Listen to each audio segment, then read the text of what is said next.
Hi everyone. My name is. Are you laughing at me? No, I'm just watching. Sorry. Jalo. We're not gonna talk about camera awkwardness, though, boy. Wait. Okay. Starting over. Hi everyone. My name is Maria Jalo. Raya for short. And this is the very first episode of my brand new podcast called. Quick disclaimer, y'all. I had not chosen the name yet, but it's now officially Let's Be For Real. And today we are going to have a very special guest, someone that I know very well, very personally, and he's going to talk to us today about something he's very passionate about, trading stocks. So, without further ado, please welcome Mr. Amahdi.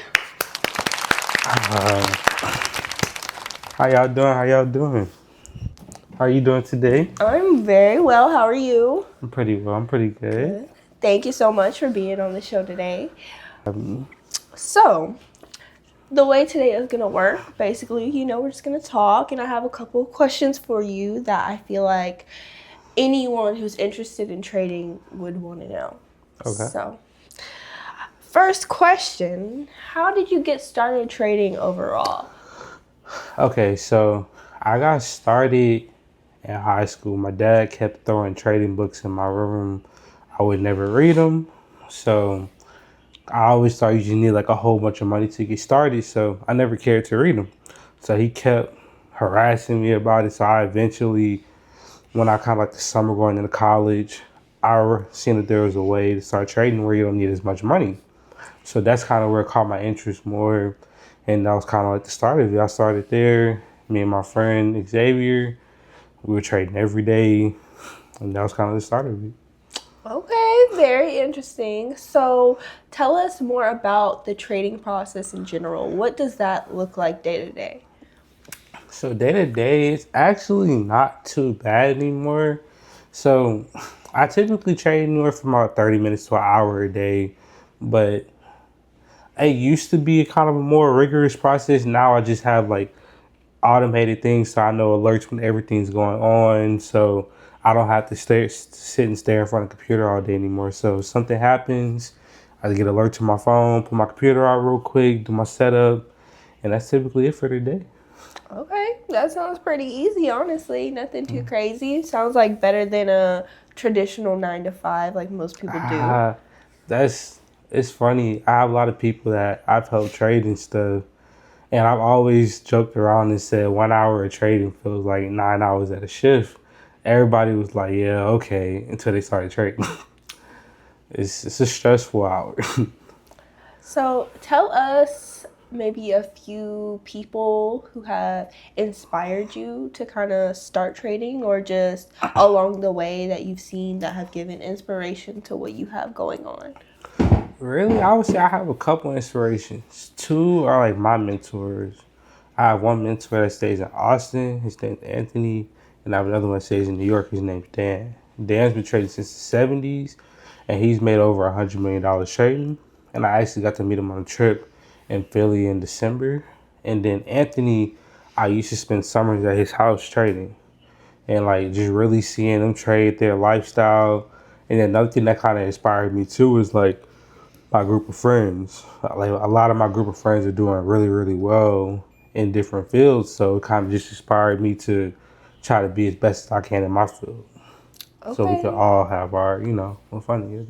Tell us more about your Philly trip. How was that, getting to meet the person that you've been looking up to for a while in person finally?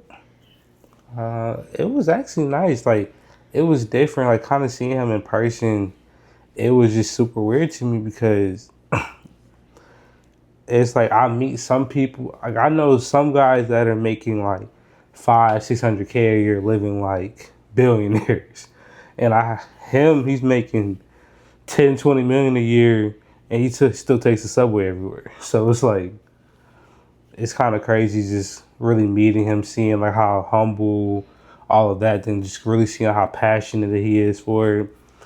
And like it was a great experience. Like They want to do another. They want to do another trip this year to Boston in October, and I just got invited, so I'm gonna look into it.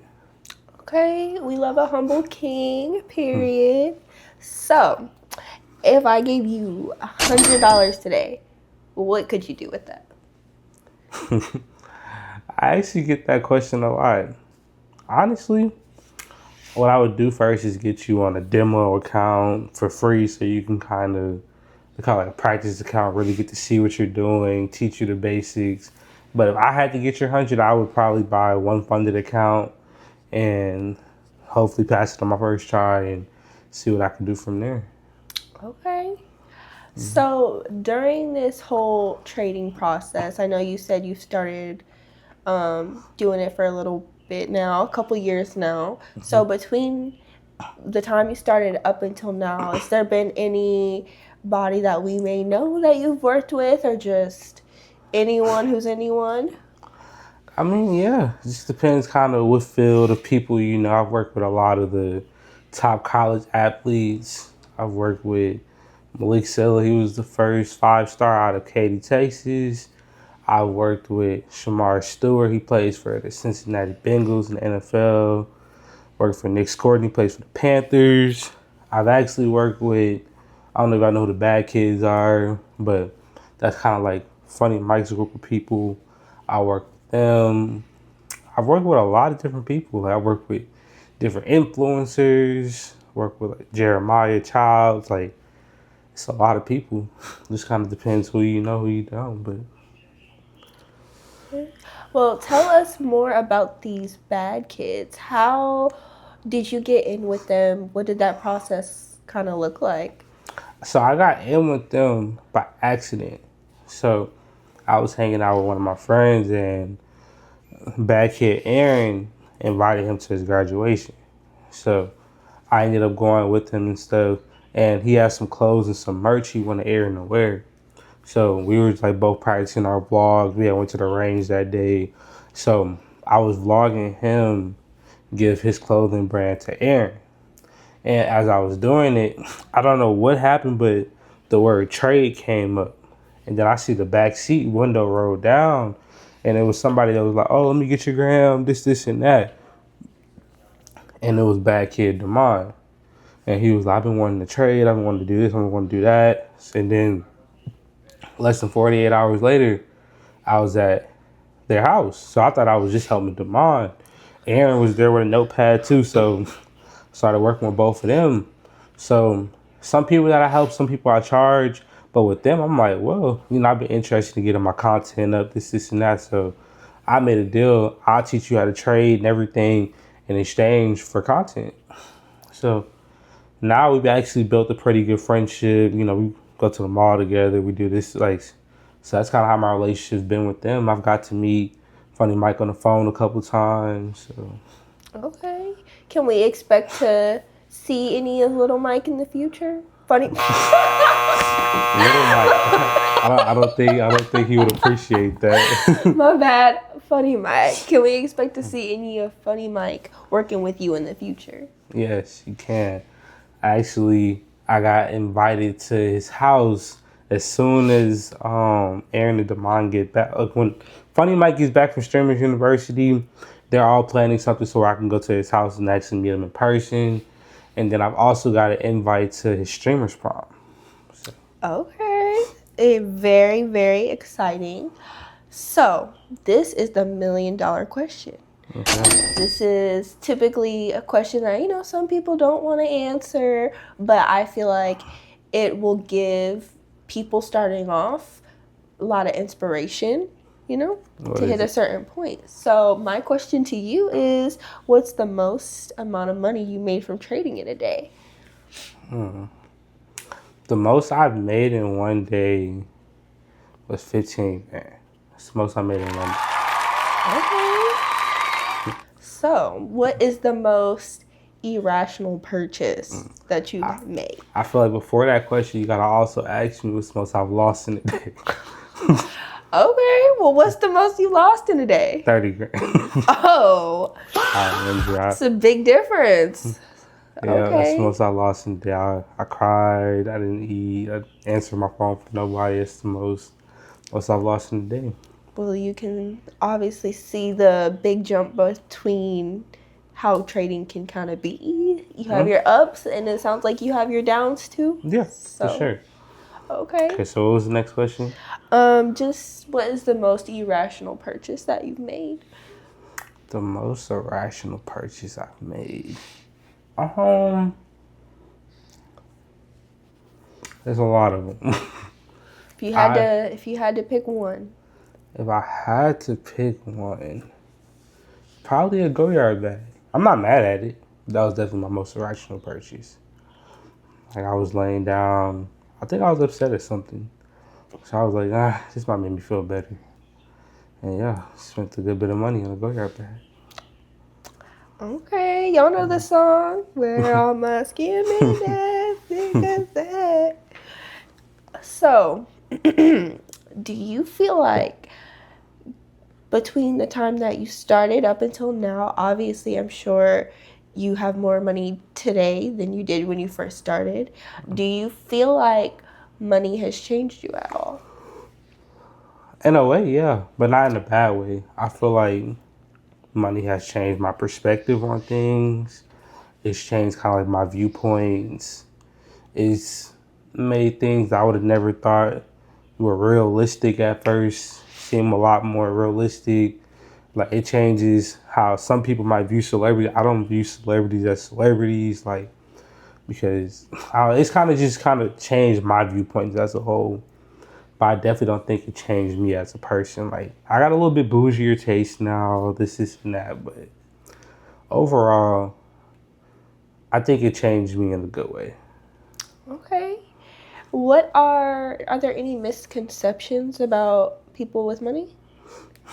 Mm, actually, yeah. A lot of people think the people that spend the most and are the flashiest are the people that have money.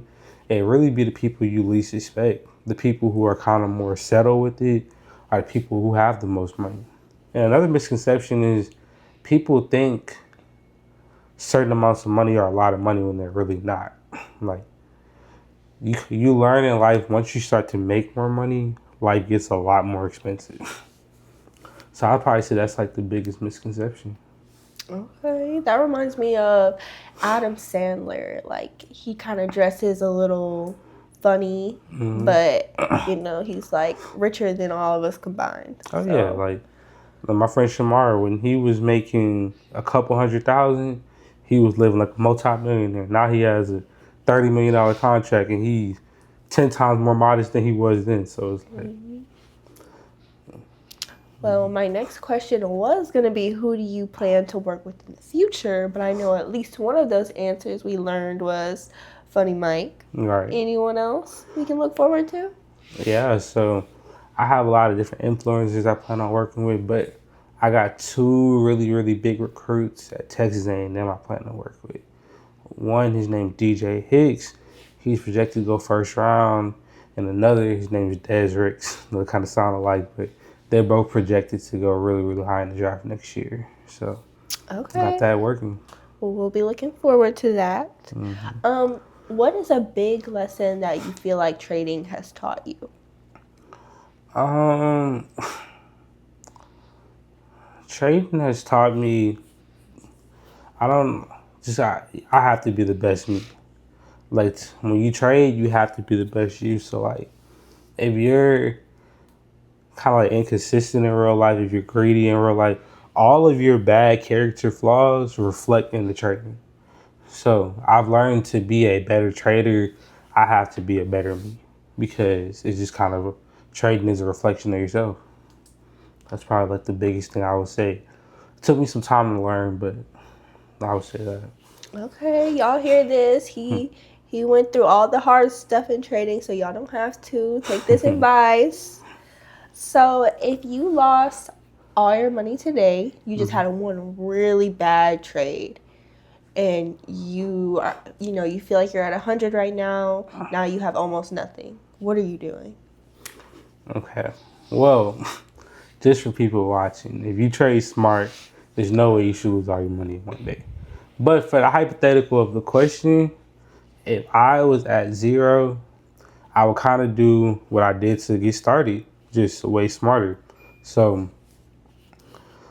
I'll find a way to grind up a couple $100, buy some funded accounts, buy one, try to work to get a payout, and then use that payout to reinvest and stack it up, and then kind of run it up from there. And then start to take my money, diversify it into trading options, and just rebuild the process. But just probably a lot quicker because I know what I'm doing a lot better now. Okay. That kind of reminds me of like the YouTube video I seen. It was like a billionaire emptying their account and seeing if they can run it up again. And since they have the smarts to know what they need to do, they were able to do it pretty well. Okay. Well, definitely let us know some more about that information because I'm sure we all want to be a billionaire. So slide that video over. So have you ever tried to quit? Maybe that really bad day you were telling us about, Yes. where you lost Yes. 30K? Yes. That was a real violent day. A lot of things got hit that day. Like, that was the day I really contemplated quitting. And it's really not easy because you go through so much, like, trial and error. Like, but that was probably the day I thought about quitting. But I kind of needed that day because I kind of joke around and say it was a hard journey to start making money from trading. But once I started, I got my first payout. Second payout was a week later. Got my third one, then the fourth one was going to be for 30 grand. I thought I had the world figured out. It was getting to my head. I started to build a nice ego on me. Like, I was walking past people, I'm like, peasant. Like, that's what I'm thinking in my head. Like, it was a really bad mindset. So I think the universe knew not to give me that payout that day because I was going to be a real a-hole. So yeah, I would just say, like, that right there was the biggest lesson that kind of trading has taught me. Like, you have to, one, like, be humble. You have to have humility. And then you have to really, it teaches you also be really grateful and appreciative of what does come into. Okay. Well, with that being said, that kind of leads me over to my next question. Mm-hmm. What is some advice you have for anyone watching that wants to start up? Don't rush it. Don't rush it. And don't bank on trying to watch a million YouTube videos, do this, do that. I would just say, like I said earlier, like, the market is a reflection of yourself. I've had some people I've helped that are really undisciplined in their real life, and their trading journey shows the exact same. And I've had some people who are really disciplined in their real life, and within a month and a half have made pretty not life-changing money, but pretty life-changing money in a way, you know? So I would just say, before you get started, kind of just really self-analyze yourself, and then from there, start to slowly get your foot in the door. Be okay with making mistakes. If you blow an account, if you lose money, get back on the next day. You have to be okay with errors. Okay. What do you feel like is a lesson that trading taught you that you didn't learn in college? A lot of things. College has your mindset.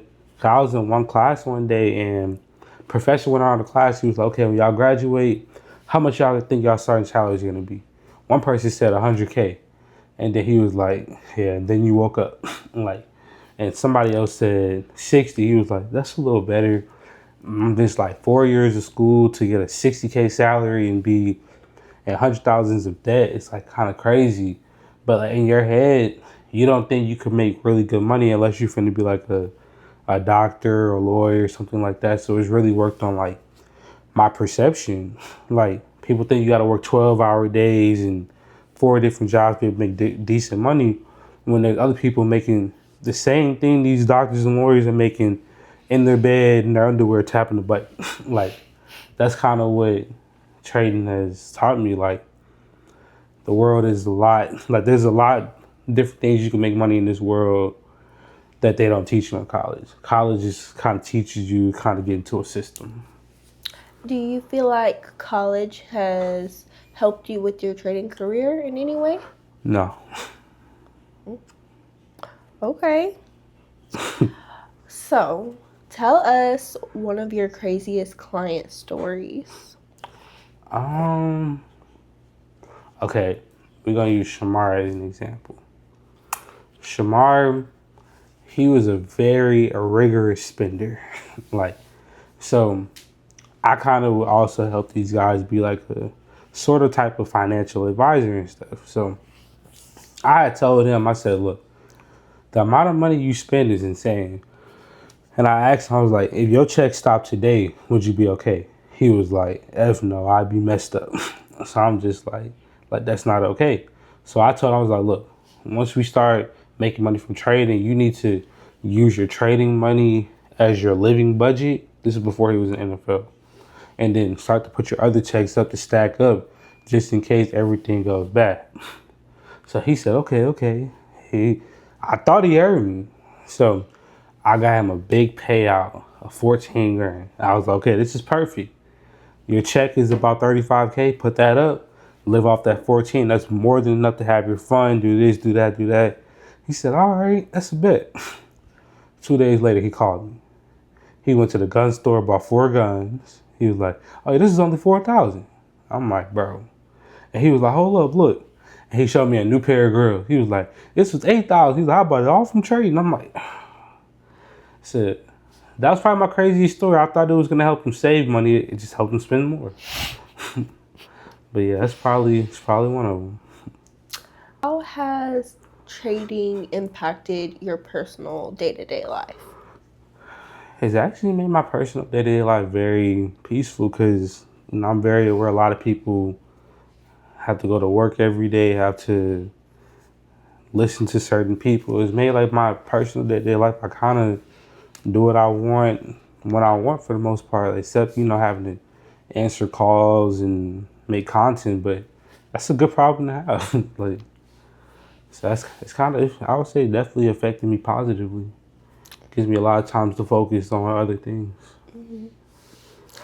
So what's next for you? What are the goals? What are we looking into for the future? So I want to start doing other types of trading, getting some long-term money put in. And then I was just talking to my friend DJ just about different investment opportunities because I would like to be able to diversify my portfolios for not just trading. See if I can eventually get into into real estate, stuff like that, to just have some reoccurring income. Okay, I like that. Thinking bigger, because it's always good to have kind of multiple things up your sleeve in case one doesn't work out. Mm-hmm. Always have backup plans or just use like different outlets to make more money. Mm-hmm. I'm trying to get like you and your people. Big duplex, all of that. Trying to get like that. So we are gonna move on. Thank you so much for kind of just letting the people know what you have going on and any advice for them, and we appreciate it. So we're going to move on to the fun part. Okay. We're gonna ask some interesting questions, and I can kind of answer too, so we can both kind of so it's gonna kind of be like a little game. So, what do you feel like is your biggest red flag in a woman or whoever when you're looking for a relationship? What's a red flag? Probably just if someone can't take any self accountability. I feel like everybody makes mistakes, but you can't be, I guess, like just true enough to take accountability. I'll probably say that's a big one. Okay. I would say for me, biggest red flag is probably just those kind of people that like lie about little stuff. Mm-hmm. Like, I feel like little stuff, if you can lie about something little, you can lie about something big. So probably just that. What is a pet peeve that you have in your partner or in a partner? That's a good one. You answer first. Pet peeve? I don't know. Maybe just like taking over the room, like when it's like if you're sleeping or if you're on the couch sleeping, whatever, taking a nap, and then like I hate when somebody like comes in and is like disruptive to the room and like takes over the room. Like I hate that. I would say that's a pet peeve. Oh, I got a good one. Probably super OCD. Like that's probably one that's like very annoying. Like you do something, pick that up. Yeah, that's probably a good one. And do you think that the woman can be the breadwinner? Is that okay? I mean, yeah, it can be. Yeah. Would you be okay with that? Like personally? I honestly don't know. Like, cause I've just never truly have like seen that like in my household and stuff. So it probably just be a little bit different. But it's like, you can't fault somebody for making more money. Yeah. Like, if anything, try your best to match it. Right, I was gonna say you better step it up. But I mean, me personally, I think it's fine. Whoever's the more successful person or makes the more money, like, I mean, that's it's like cool. if somebody wants, it's like say she wants to be a lawyer, and the schedule is just so rigorous, but bringing in $500K and I gotta watch the kids and stuff. I'll be a stay-at-home dad. Give me a little allowance. What's an unpopular opinion that you have that like something most people probably wouldn't agree with that you think? This is a basic one. I would say 10K is not a lot of money. Okay. Would you agree with that?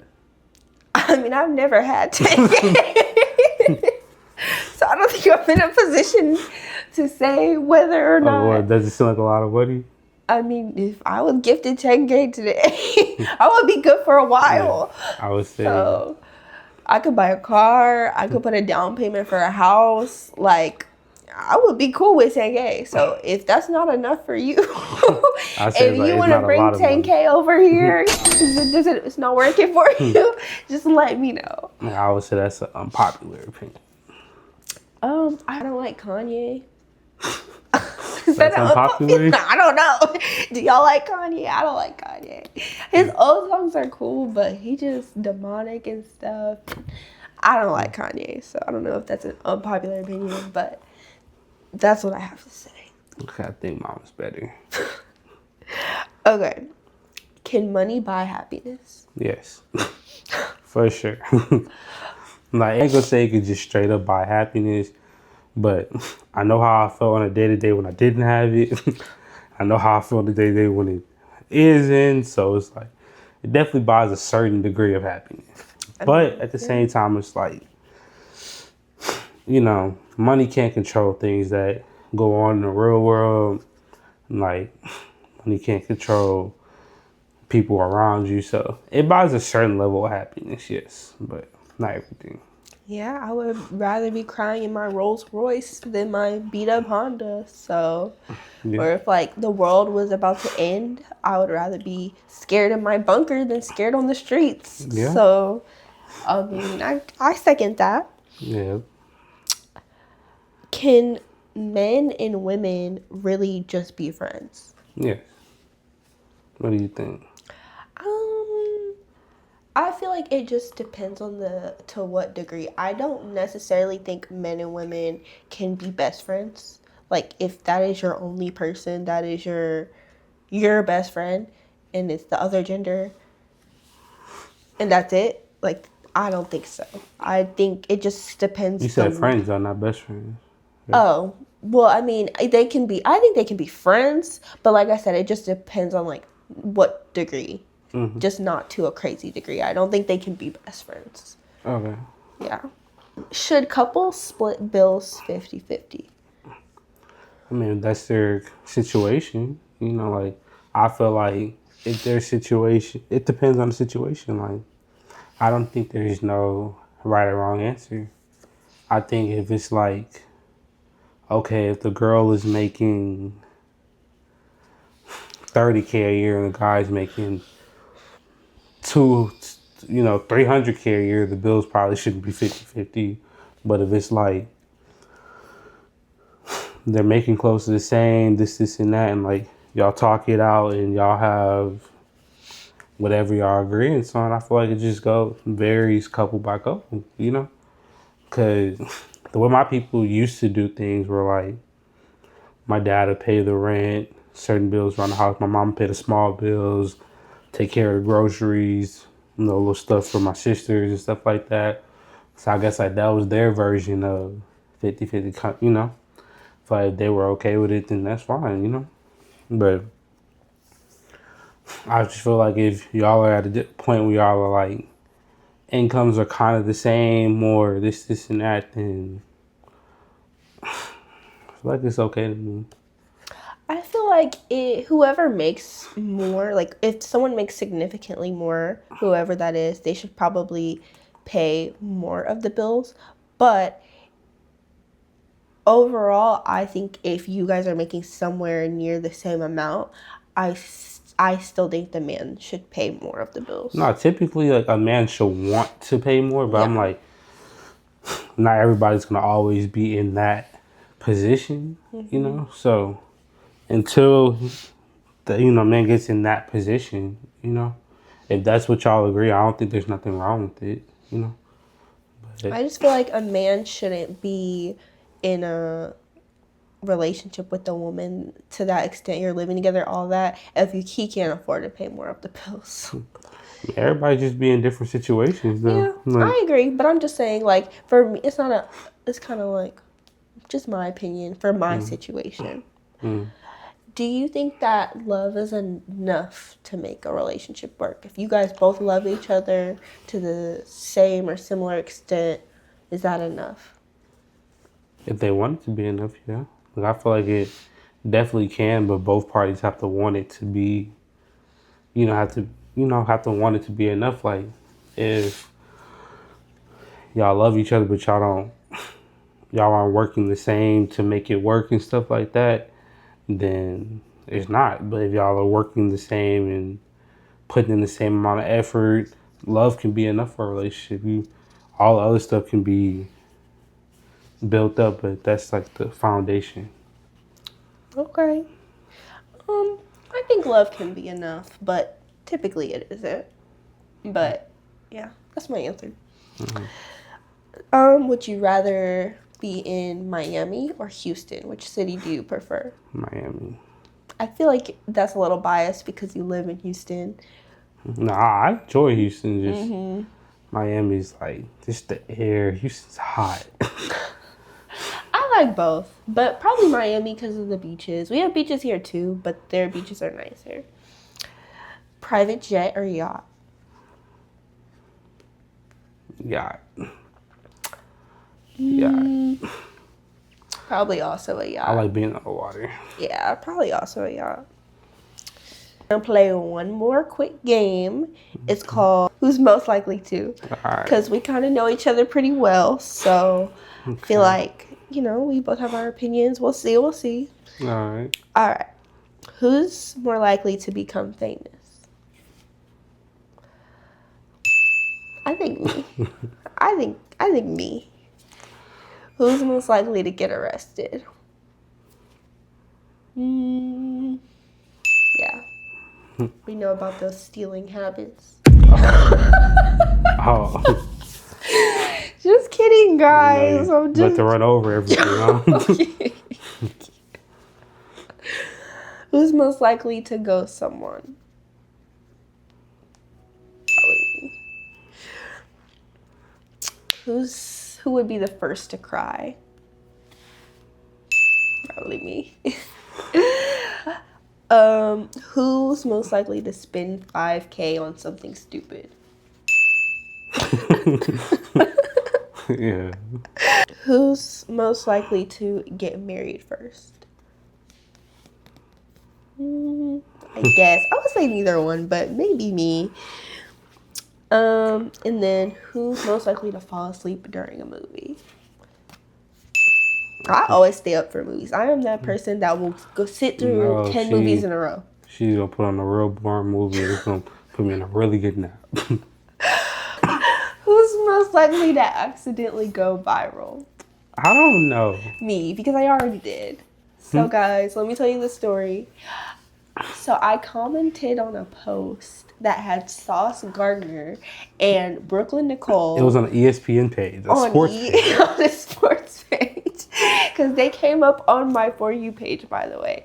And I love Brooklyn Nicole. She's Lotto's sister. I love everything about her. Her hair. Like, she's just amazing. I love her. She's so pretty. So I did not know who Sauce Gardner was at the time. So I commented because I felt like she wasn't getting any recognition. It was just him. Everyone was like, the cameras were on him. All the comments were talking about him. So I wanted to give her flowers. Like, hey, like, I know who you are, you know? That's not what she said. I was like, I don't know who Sauce Gardner is, but look at Brooklyn Nicole. And I guess I had some haters, but she didn't have any supporters. I did. But I ended up having like 5,000 likes on that comment. And yes, but it came with a lot of hate. They didn't like what I said, but I wasn't trying to be mean. I genuinely didn't know who the guy was. Went to a sports page and asked who. I don't know who the sports guy is, but look at her. Like, of course they told you about yourself. A day in my life, but I wanted to give recognition to Brooklyn. So I don't know if there's a way we can put that video in here so y'all can see my comment, see the post. You know what? I'll probably say, yeah, you probably more likely to go accidentally viral because you just do very silly things. Like, what? Like, I'm going to give y'all a quick story time about her. So, you know, she had took a little Mexico trip or whatever. And I forgot what the conversation was, but she was trying to say a mariachi band, right? And she was like, yeah, the teriyaki band. I'm like, bro, the what? The teriyaki band. She's so serious. Like, if that would have got recorded, she probably would have went viral. Cause a teriyaki band? Y'all, I was hungry and I couldn't think of their name. And then she was like, oh, is it teriyaki? I'm like, yeah. That probably would be a viral moment. It may be a viral moment. But thank you so much for being with us here today. This is Mr. Amahdi Williams. Glad I could be on the first episode. Yes. Everybody clap it up for the host. Thank you. I hope y'all enjoyed. And this is the first of many. I plan to have a lot more special guests on this podcast. And I just kind of want this podcast to kind of be just a mix of things. Like, I want us to talk about any and everything, like from true crime to politics to just, you know, drama happening in the world. Well, can I ask you a couple questions, host? Everything. Let me ask you a couple questions, host. You know, I got drill questions too. What's your goals for this podcast in the future? My goals for this podcast are just to reach as many people as possible, be as entertaining and relatable as possible, and make connections. So can we expect any special guests in the future? Yes, I do have a list of spoilers? People. No spoilers. I don't want to say anything too soon and then I kind of look crazy if it doesn't happen. But I do have some real special guests in the works, people that y'all will probably know and be excited to see. So, yeah. Okay. I will say this. Maybe one day we can get Drake on here, you know, but in the future. But, you know, I do have some things up my sleeve. So that is actually possible, y'all. But we're going to get some people on here for y'all. All right. Don't worry. Now, last question. What made you want to do a podcast? I enjoy watching podcasts. I feel like they're pretty, like, I think it's cool to kind of just be able to just talk. Like, I'm a person, anyone who knows me knows that I love to talk. All the time. And I'll talk about any and everything with any and everyone. So just like being able to have a platform where I can just, you know, like show my thoughts and ask my questions and stuff like that. You know, like, I mean, yeah, you love to talk, might as well get paid to do it. Y'all heard it here first. And guys, thank you so much for watching. Please tune in for the next episode. Be excited. Thank you so much again. All right, thank you. Bye, everyone. Mwah.